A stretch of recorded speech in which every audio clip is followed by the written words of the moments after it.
Hi, this is Paula Gloria with New Realities Global Public Access. This show is about input from all over the world, input on problems that all cultures and nationalities are grappling with. One of the most intriguing issues today that's approached in different ways in different parts of the country and in the world is the issue of homosexuality. Today we have with us an author, Sidney Schwartz, who wrote a book, Crossovers, The Origin of Homosexuality Revealed.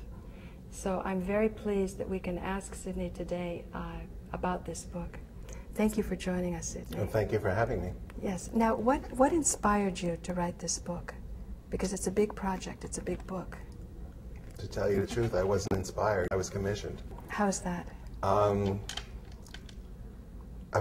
A friend of mine, Carl Hewitt, was a trance medium. And one day, I had been studying psychic phenomena with him for a number of years. And one day he told me that he summoned me to his office because a spirit entity wanted to speak with me.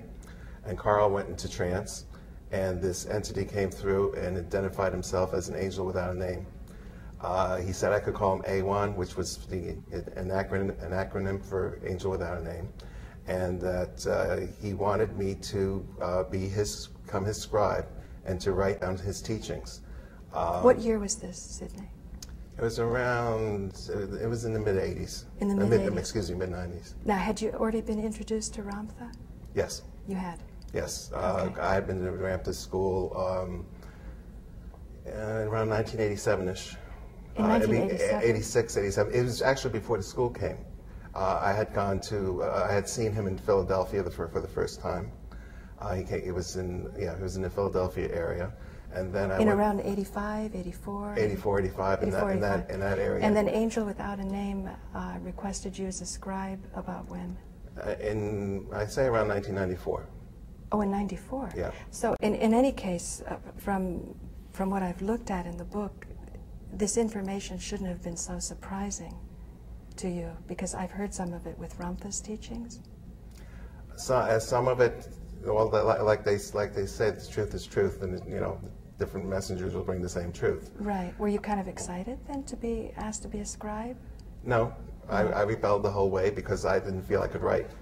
It was a very difficult thing. Carl had to convince me to sit down and try it. They said, spirit people will work with you, and eventually it became easier and easier. I complained it's like having my teeth pulled. I hated writing. You hated writing? Yes. So. But did you feel you were doing something important though? To help alleviate? Once There's a lot of stress over this issue. Once I got into it, yes. But my initial reaction was, you're picking the wrong person. In my other book, My First Encounter with an Angel, I go into all that. About how I met A1 and the fact that I didn't want it. I can't write. Why are you choosing me? Right. But it turned out that I had the background that was needed to do this, because number one, I'm a school librarian, so I knew how to access information from libraries. Because now there's 270 versions of the Bible? 275 versions that I've studied. There's 419 out there. I have a long way to go if I want to do all of them. So that's probably why you were asked to be a scribe. Yes, because I was. Because you double referenced everything that was saying. Everything that A1 ever said, almost everything, maybe 99% of everything he said, I've been able to find documentation for. Okay, in fact, on my way down here, I found more documentation that will eventually go into that book. Probably for the rest of your life, you're Probably. going to be excited like this. Now, of all the things that you documented, what do you think was the most important or most controversial, or that you perhaps initially upon hearing maybe would have resisted had you not seen it in so many different versions of the Bible? Let's launch right into what you feel are the most important aspects of the book. Of Crossovers? Yeah. Actually, the story that they told that happened at the Hittite kingdom and the religious ritual there and what started homosexuality was kind of way fantastic for me to believe. Even though at that point I had proven so much of what A1 had said, and in my heart I knew was true.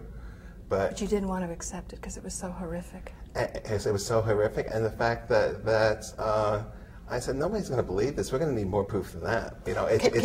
I just couldn't go out. I felt like I was going out on a limb, even though I instinctively knew he was right. Right. But I wanted something to prove to people, because basically I felt this stuff has to be proven to the people. Can you just outline the horrific? I hate, but you'll do it better Sure. than I could. Sure. What? Basically, what happened was that in the Hittite kingdom, the male priests decided that they were going to suppress women, and they said they had no souls. Then they came out with the idea that since women were soulless, they were also godless, and they came up with this ritual of putting God back into a woman.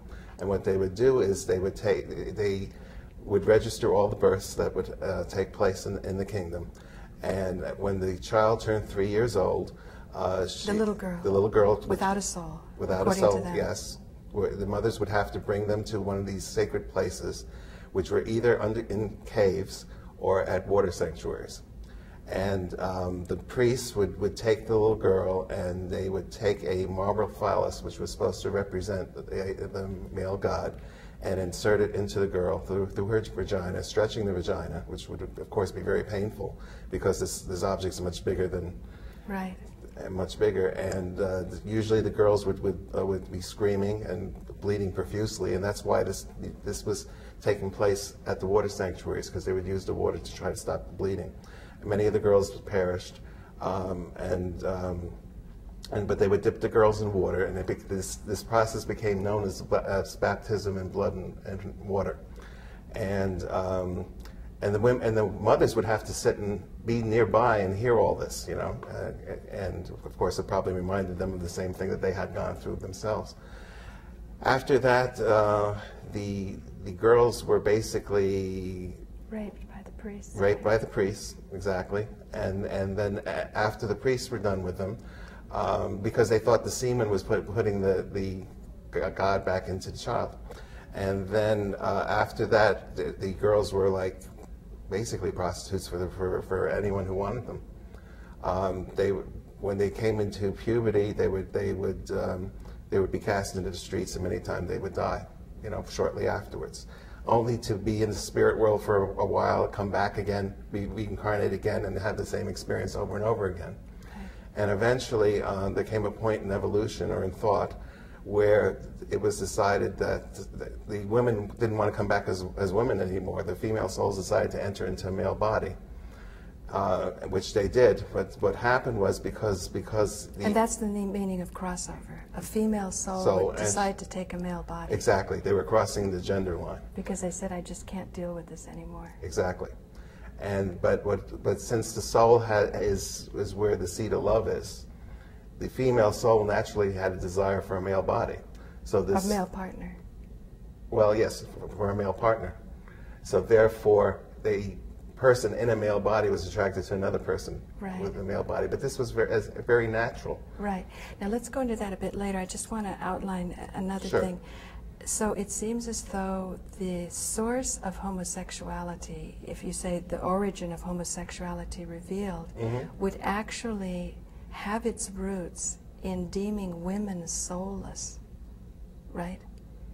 No, as soon as women were deemed soulless. Yeah. Okay. Now how does the next step I want to see or understand better is how then does homosexuality become a practice? Because or something that the church wants to suppress. I see what you're saying. Well, what happened was that, as most people know, females tend to be more intuitive than men. They have a higher psychic sense than most men do. And when the female soul entered the male body, what actually happened was that there was a blending of energy, because see, the souls have a certain charge to it, and the body has a certain charge. So the crossover had both male and female energy, and God also has male and female energy, which meant that these particular people, the crossovers, were able to were more intuitive. I tend to use the word mediumistic, and they could hear the people in the spirit world very easily, much more easily than were better channels even than the women were at the time. Now that's one part in your book I noted, that at the time of death, when intuitive people can sense the soul leaving, the spirits didn't want, the priests didn't want to be busted that they couldn't do this. So they said that it was no longer clean for a priest to be around someone that was dying or was dead. Exactly. Because it would be known that they couldn't communicate Exactly. with them. So that's some of the deception? Yes, Carl had the experience of conducting a funeral where the husband and wife really hadn't gotten along too well in life. The husband died, and the wife's there crying her eyes out, lamenting the fact that her husband had died, but she's only putting on a show. And the husband materialized before Carl and said, "Tell her to shut up. She doesn't really feel that way." And Carl's, of course, face, his expression changed, and people noticed it. But that was the whole thing. That's what was supposed to have happened, so that people would know that their loved ones had gotten to the other side okay, and were, usually they could tell them they're out of pain, and that they could that they're much happier and in their existence there. But the priests, the key that you left out, is that the priests of religions, the Jewish priests exactly per se, the word for priest is a kohen. And that translates as a person with a familiar spirit. In other words, a person who's supposed to be mediumistic. So the priests were... A familiar spirit? That's what it means, yes. Okay, that comes from some book someplace. A person familiar with the spirit world? A person with a familiar spirit. With a familiar spirit. As they used to say, women were, the witches had a familiar spirit. Oh, I don't know that term. Yeah, it's a term that was used to meaning that they were in communication with spirit. I see. And that's what this particular reference book translated it as. So a priest was supposed to be able to communicate. He was supposed to be the intermediary between God and the people. But, and if you read the Bible, Aaron was clairaudient, just like his brother Moses was. But and clairaudient means clear hearing. He could hear spirit. And so was his sister Miriam. They were all gifted. But what happened was that the priest eventually lost the gift. But the people were expecting... Well, they lost the gift because they were going after power, or... They were going after power, and their ego got into it, and they lost their gift. And, money became more of an issue in their livelihood. And, but the people were expecting them to fill this role. So they came out with this ruling that they could no longer go to a cemetery. I have relatives that were still from the Cohen class, and they wouldn't go to my grandmother's funeral because it's forbidden in the Bible that they should go to a cemetery. The same thing in the Hindu religion also. I mean, that's another enormous topic. Right. But I think they call it agori in India. But the priests began to imitate mediumship using many different techniques. Right. Yes. Right. Now, why would you say that the church is so against homosexuality? What's the conclusion of the whole book about? The reason that they were against homosexuality was because it was a smokescreen. Because the priests of most religions and the prophets of most religions were at odds with each other. Because the priests were supposed to be the intermediaries, but they didn't have the gifts the prophets did. And even in the Bible, there were many, Isaiah and Amos and several of the prophets spoke out against the priesthood, telling them they weren't teaching what the people wanted, and because of this conflict. So the priests didn't like this confrontation, so they really wanted to silence the prophets. But the prophets were supposed to be the mouthpiece of God. So how could the priests kill off the prophets? They couldn't.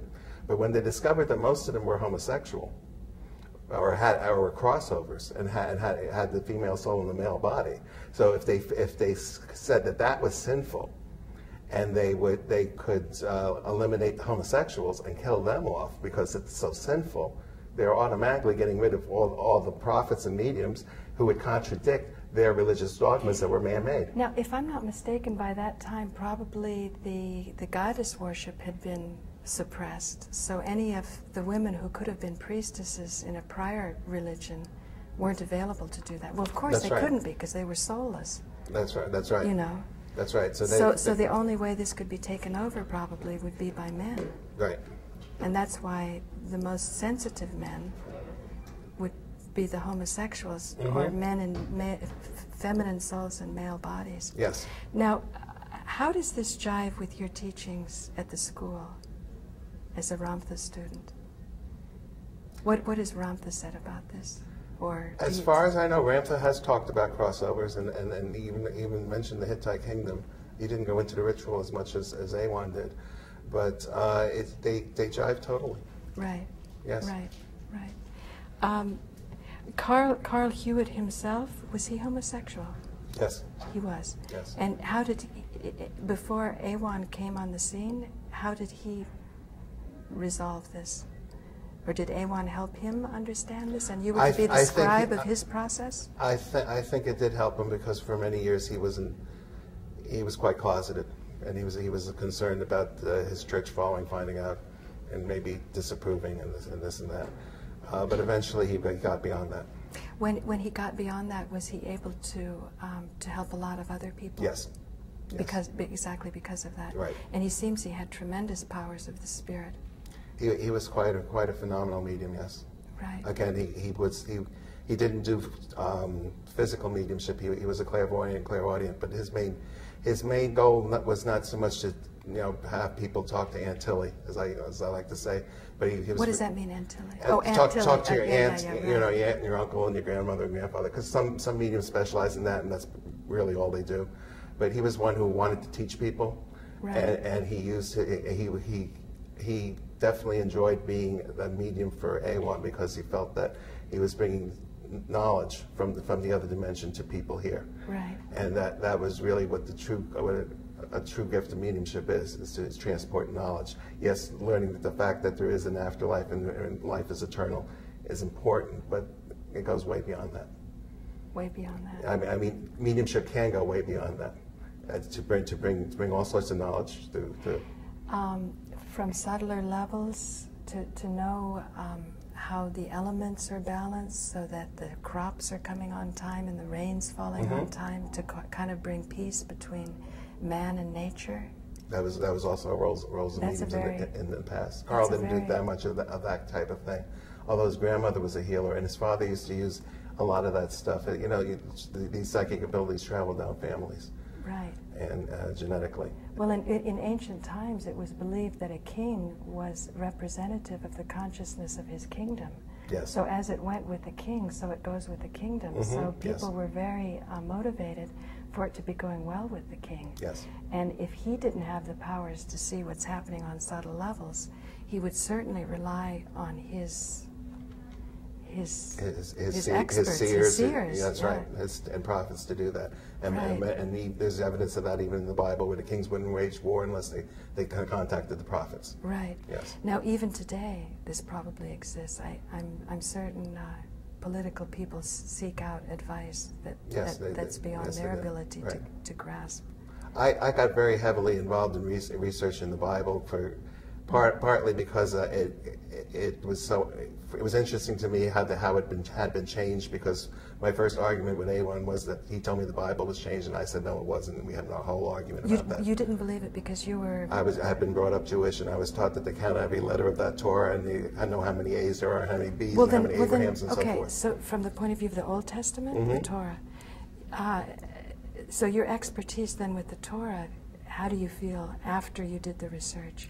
Was it changed? Oh, of course it was. Yes. Even the Old Testament, because we all know the New Testament. Yes. The first. A1 even told me that the Catholic Church edited the Jewish Bible, which sent me into a tizzy for 3 years. So I found out that was true. I had to research and find out that was true.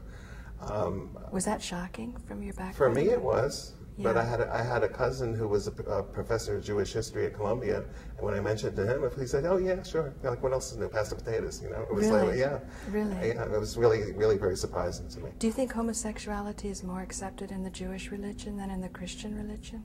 Not necessarily. The Orthodox community doesn't accept it because they're very literalist and they take every word of the Bible as being truth. I look at the Bible as a book of psychic history. Because all the famous people that are in there were mediums of some sort. They could either hear spirits, see spirit, have visions, all the gifts of the spirit that were around. Jesus did all of them. He was one of the greatest mediums there were.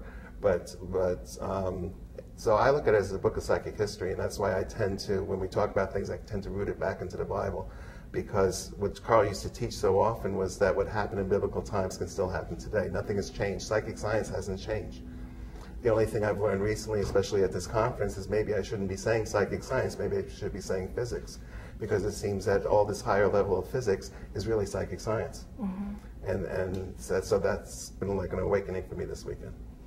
Now, if a feminine soul has chosen a masculine body, would there be any intelligence in living out the experience of the masculine body, even though the soul is feminine?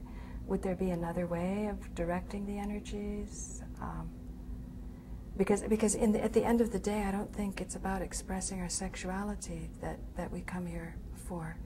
It's certainly not to suppress it, but there's so many adventures and gifts. It seems it's easy for all of us, homosexual or heterosexual, to get stuck at that level. I understand what you're saying. The soul, which is generating everything, just has a natural proclivity to its own gender as far as sexuality goes. The fact that the fact that there's blending of energies is part of the reason that explains. I've heard talk show hosts, put out the question, why are gay people so creative? They're so creative because they have a blending of energy and they attune to the spirit world easier, and they're being inspired from over there to bring these ideas down, whether it's in writing or if they're writers or set designers or work in television or movies or any kind of creative process. The whole creative process is, as part of this, is opening yourselves up and letting your consciousness go beyond your body into the river of thought, which no, I understand what you're saying, yeah. Because I know even Aphrodite in Cyprus. I lived on the island of Cyprus for 4 years in the Mediterranean, right. And Aphrodite was often depicted hermaphrodite, both male and female. Right. But that might be. I don't know. I mean, I've also heard the argument that Ramtha himself, or I shouldn't quote Ramtha. I would like to have experts in the school who have been on this path say that even if you had a feminine soul, if you were in a masculine body, you made the choice for that masculine body for that type of experience. Or it may be that it's such a tough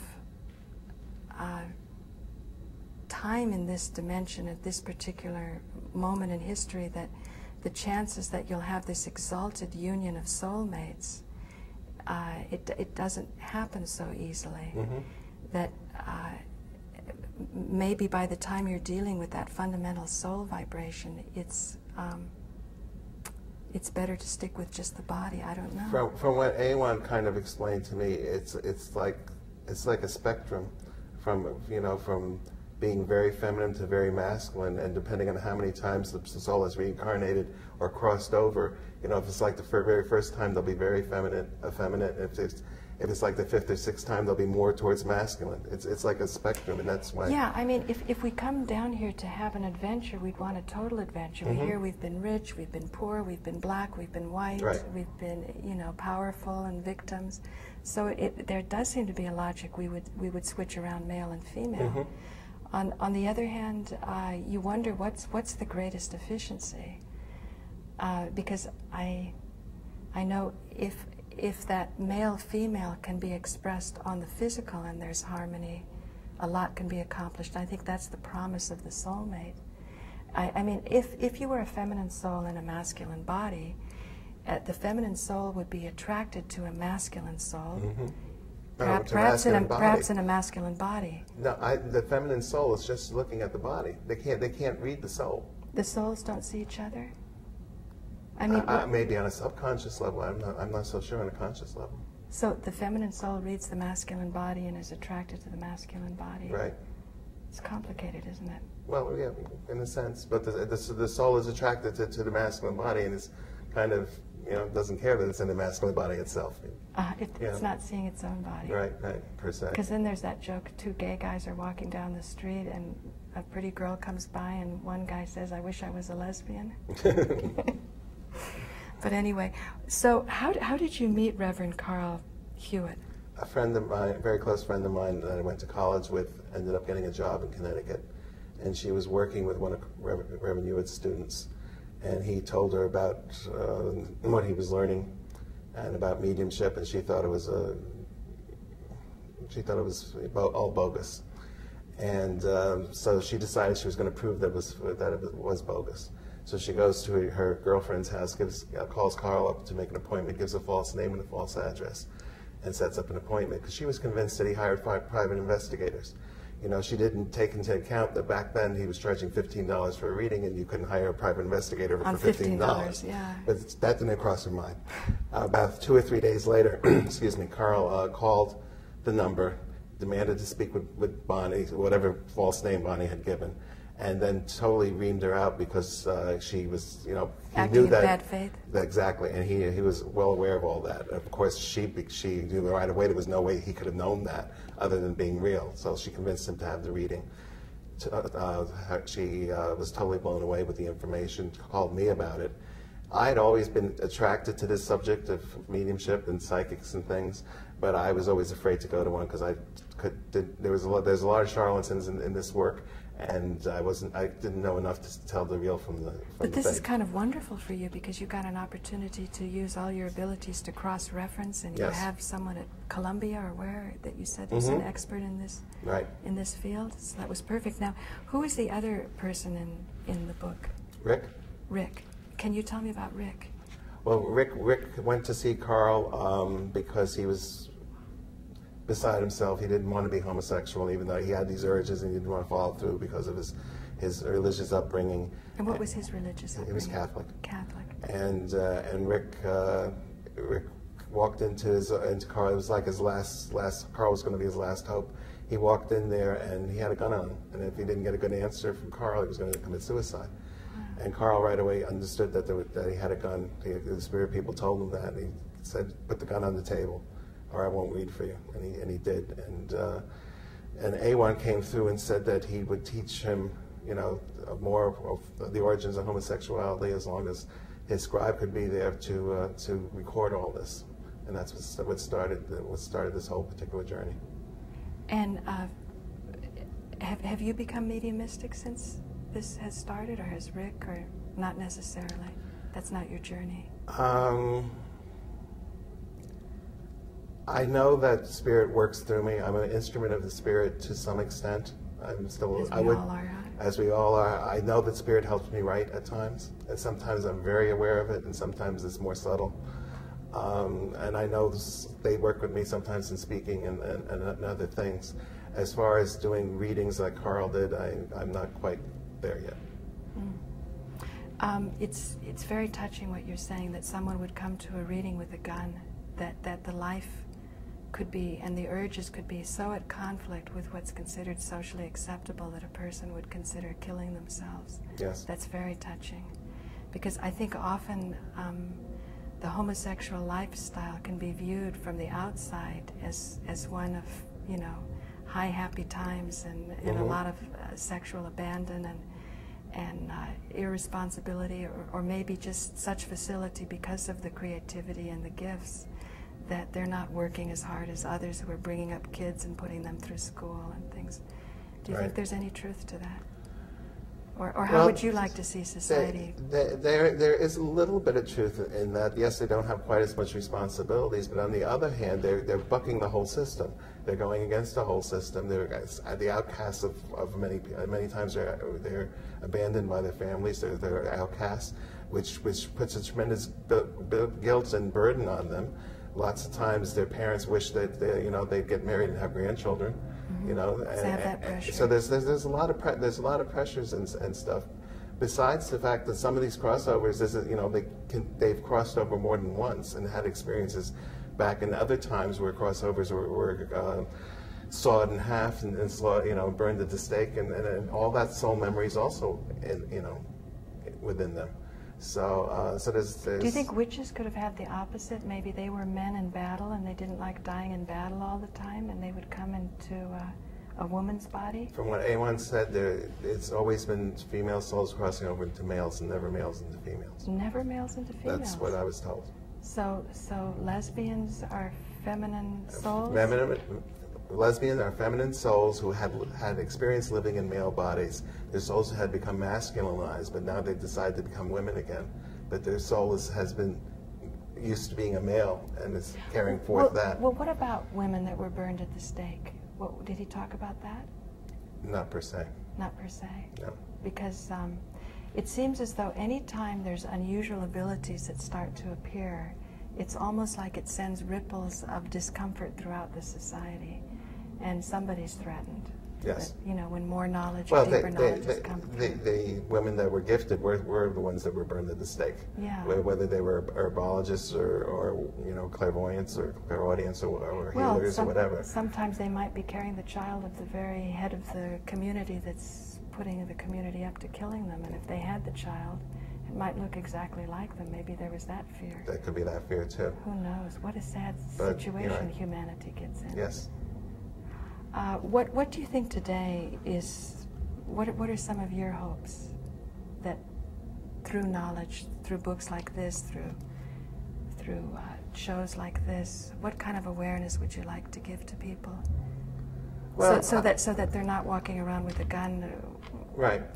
I think that the chief message of crossovers is that homosexuality is not a choice, as some people seem to think it is, and that it's you are just living out your natural instinct, just like a person who has a soul that used to be a pianist, you know, maybe when in another life, and they find themselves sitting on a piano at 2 or 3 years old and able to play because it's that gift, that knack that they've carried over. They didn't make a decision to They didn't make a decision to do that, you know, and it's just part of what their soul knows. And this is what homosexuality is all about. It's just you're just living out what's natural to your soul. Do you think if the Hittite kingdom hadn't done that things would have gone differently? That female souls wouldn't have been so shocked into having to leave that evolutionary stream, and that perhaps there was a feminine religion before all of this? Because someone told me about the Old Testament she was reading about who was David's father. David's father? King Saul. King Saul, wasn't he? King Who was the first Jewish king? King Saul was not David's father. He was the first Jewish king. He was the first Jewish king. There was no blood relationship between Saul and David. But the first Jewish king was Saul. Yes. Was Saul, and then what was his son's name? Jonathan. Jonathan, right? Yes. Now, didn't Jonathan have a homosexual lover? David. But it wasn't the same David? It was the same David. It was the same David. Yes. Okay. Now, since you're such a scholar, I'll see how you interpret what she told me. That at the time of a battle, or before the battle, King Saul sought out a priestess from the religion that was slowly on its way out because the male-dominated Judaism was rising. And she was hesitant to give him the mediumistic information that he was asking for. And he had to calm her down that he indeed wanted this, and he had to go behind enemy lines to encounter her. You're talking about the medium of Endor. Well, tell me about it. How do you see this story? I had never heard that spin on it, but that's quite interesting. Well, people have different spins. Yes. Well, in the Bible, her name was Zephaniah, by the way. Okay. Which we found out in research from Ginsberg's, one of Ginsberg's books, Louis Ginsberg. She was a trance medium, and yes, he did consult on basically what she knew he'd lose, but she didn't tell him. And I heard it was very poetic and a very beautiful encounter. She did tell him. The spirit did tell him that he was going to die, and he was quite shaken up. And what she did was feed him and give him solace before he went on his way, because he was quite shaken up because he hadn't eaten all day. What do you think giving solace means? Trying to comfort him. Yeah. Yeah. She obviously went out and the Bible says that she slaughtered a calf and cooked him a meal. Now, Carla kept saying you can't slaughter a calf and cook it right away; it would take too long, and I had no knowledge of that. But that's what he seemed to think. I see. But so you've really discussed all these angles. Oh yeah, the medium of Endor is one of the most changed verses in the Bible. The vocabulary list of changes of the Hebrew words there go on from here to back to New York State. I mean, we're here in Florida. It's one of the most changed verses because it was threatening to the Judaism there. That here you have this woman who's telling the king exactly what was going to happen. They go to as far as totally contradicting the story. In Chronicles chapter 10, I think it's verse 13, it basically said that Saul died because he went to consult this woman and hadn't asked God. He went to a medium and didn't ask God for an answer. But in the book of the 28th chapter of Samuel, it specifically said he asked God for an answer. He asked Urim, he asked by dreams and the prophets, but God wasn't giving him an answer. So the Bible totally contradicts itself in this instance. Well, there does seem to be evidence that goddess worship was on its way out, right? Yeah, yes. Right. Yes. Right. Like and so the crossovers are kind of a vestige of salvaging, kind of incognito. They have to go into other bodies to accomplish their mission. True, and the other thing about them is that in the goddess religions, they were often effeminate priests or mediums that were connected with them. Right. And the people revered those mediums to the extent they used to wear. See, what they used to do, these men used to want to be as feminine as possible to channel the goddess. So they would dress up in female clothing and wear the skirt and put on makeup, and sometimes they went to the extent of castrating themselves. Oh, wow. And that couldn't have been a pleasant process. No, it couldn't have, but that's what they used to do. They used to work themselves up in frenzy. They were called the Galli. They were from the goddess Sybil. You don't think that would be forced on young boys before they could make a decision on whether they wanted it? Just to say that suffering goes all the way on both sides. Well, the Catholic Church did more of that because they wanted the soprano voices in their choirs. Yeah. But the point is that when the Catholic priesthood came about, and they saw these effeminate mediums, but with the goddess worships that they were trying to stamp out, and they saw how the people revered them so much, they decided to imitate them, and that's why priests wear the cassocks. They wear the long skirts, because they were imitating the wardrobe that the Galli used to wear. Wow. That's also in crossovers. Yeah. So, any thoughts you have, John?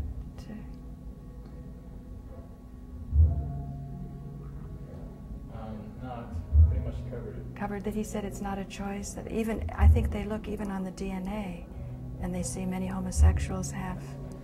Yeah. Well, they see in the brains that there's a difference. Can you stand over there?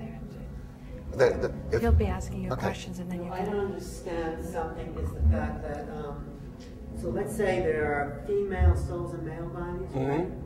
So, and you're saying that it's okay for them to act out the feminine part of the soul, to be homosexual, as opposed to, what practice says is if you're in a male body, you go with the tendencies of the body. That's what I think he says in his teachings. But go with the experience you've created in this lifetime. He's also said that crossovers are closer to God than other people are. Right, but he says it's confusion. If you go against the actual genetic vibration of the body, if you go against that, it will create confusion in the body. I think this is what he said. So if you're a male, then do what the body wants to do and learn that experience. You don't agree. You say do what the soul. You say do what the soul has to. You would say do what the soul has to do. I would say for some people that would be like holding your breath. Right. Okay, because it's just totally impossible. Now, for some people, it might be. It all depends on where along the spectrum they are. But if they're on the extremely effeminate side, okay, it would be totally going against everything in order to accomplish that. They just couldn't. Okay, that's why some gay men are exclusively homosexual. Some are bisexual. Okay, it depends where they are in the spectrum. But don't you also think homosexual is a repressed feeling, a fear of women, disconnect from the father? That is also the case in some homosexuality. I don't feel that at all. I feel it's all soul memory. It's all soul memory? Yes. Do you think there's any conditioning, social consciousness about that? Nope.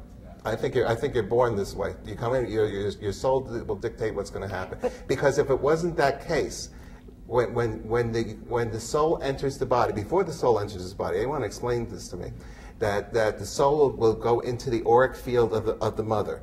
The mother's auric field will change into a rose gold color, which normally is a white color, and the only time it goes rose gold is when she's pregnant. When the soul is outside of the body, it is genetically manipulating what's happening in the uterus, and I believe it's conducting the genetic things that are happening. And this is why they're finding out that the brains of a homosexual are more like a woman than they are a man's, because this is how the female soul is programming it. And so therefore, how could, if this is all set up programmed this way, how can you go against all this programming just to be a heterosexual just because that's society says you should?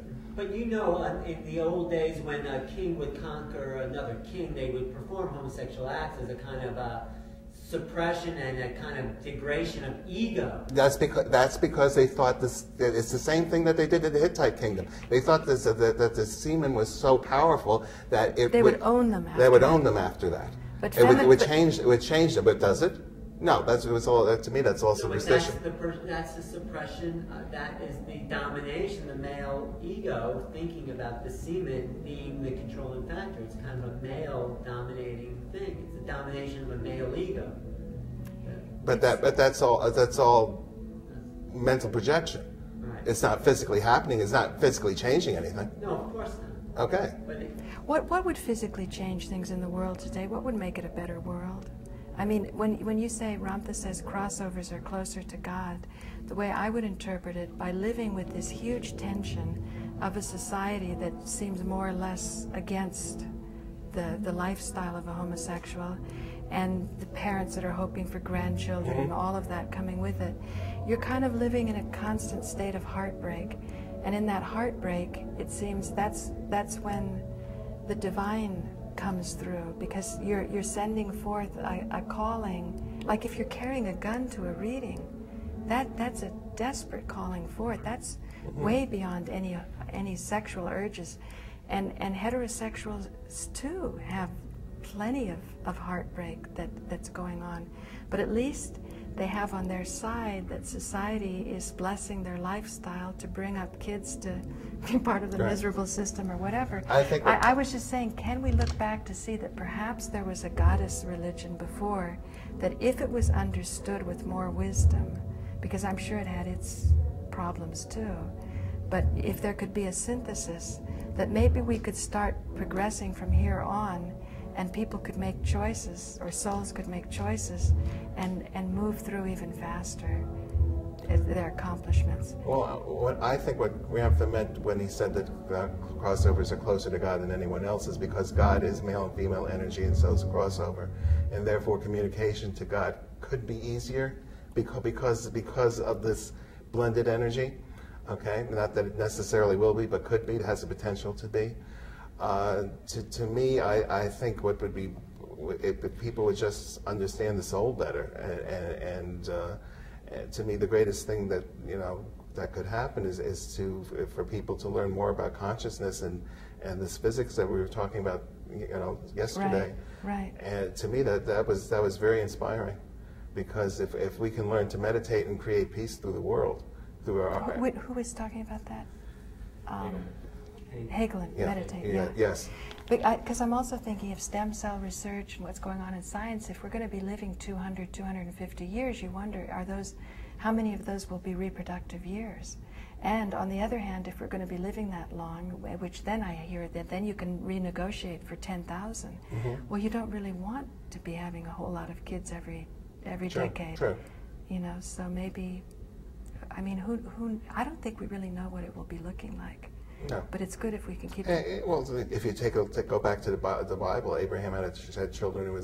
Isaac when he was 100 years old. He thought he was way past the time of having children. So I suppose there would be if we're going to Sarah was 100, wasn't she?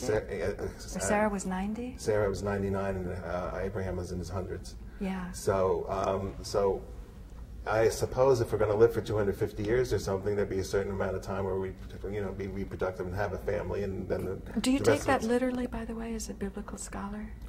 That Sarah was 99 and Abraham was in his hundreds? Yes, because their brains were operating closer to 100% than ours were, and they were living longer. Do you think she was having a menstrual cycle?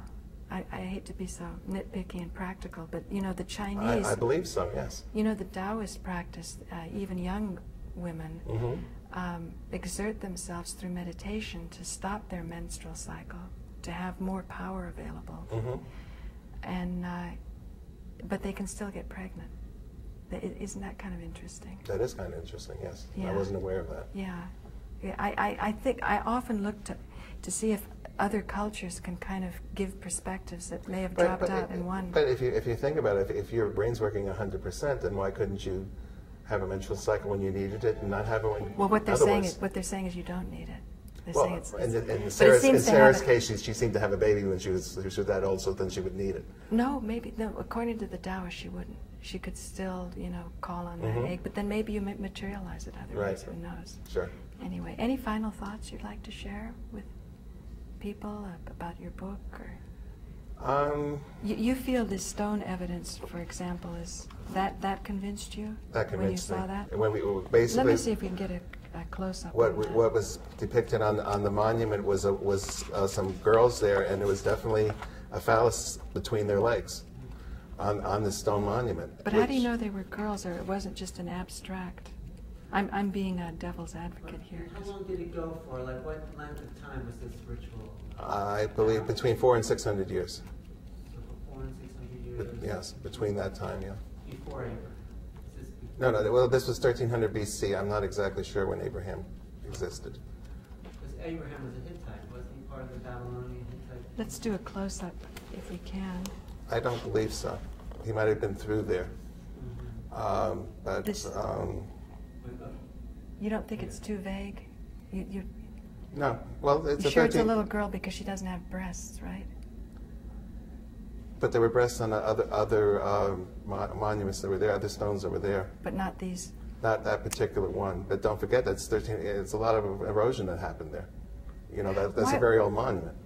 But why would they take such young girls?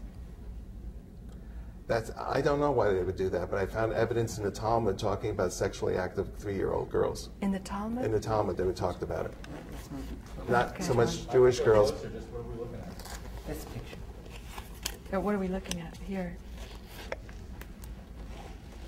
Do you want to point and explain? Well, see, this picture kind of shows this is the outline of the girls and what's the phallus is between their legs. In case you can't see that stone, that's right here. Between both of these girls' legs. And when we got on a certain angle, it looked like it was a separate stone. It wasn't even carved in the same stone. So it was an embedded stone. Yes. Now what about the Talmud? The Talmud was talking about the fact that that a 3-year-old girl could contaminate a Jewish boy or something like that through sex. Through sex. Through sex. So they were talking about a sexually active 3-year-old girl, which when I heard when I heard that part, that's part part of it that to me was just too fantastic to believe. Why would such young children be made? The Orthodox always think that the women are contaminated. That's why they sit on a separate enclosed part of a synagogue, right? I mean, the women are. It sounds like a lot Yes. of fear of a previous religion, a lot of market That's share. just the fear of women in Judaism. That's what it seems like. Was that a holdover from the Hittites? It could have been transferred from the Hittites. Well, basically, it wasn't so much a contamination. They do that because they're afraid that the male would have his thoughts wander as he's saying his prayers at the pretty woman that's next to him. So therefore, they go hide him behind a curtain. Yeah, but I don't know if it's so much contamination as detraction from The menstrual blood was focus. Well, there's That's another story. there's an interesting point. If your thoughts are wandering while you're doing a spiritual practice or something that's requiring focus, if you were a female soul in a male body and they were all males, you're actually at a greater disadvantage to hold your focus, aren't you? Perhaps. Perhaps, yeah. I mean, there's so much to think about, Mhm. where we're going, where we've come from, and what methods we employ to get to what seems to be a more desirable place. Right. Anyway, Sidney, I want to thank you so much for joining us, and I wish you so well with this book. Thank you very much. That it opens the minds of people, and that you write more and explore more and keep doing research and sharing it. Thank you. And thank you for joining us here at New Realities Global Public Access, where we try not just to watch reality, but create new realities. Thank you. Thanks. Would it be possible for us to get a copy of the tape? Yes. Because I don't think living in New Jersey, I can't get Can we that trade channel. a copy?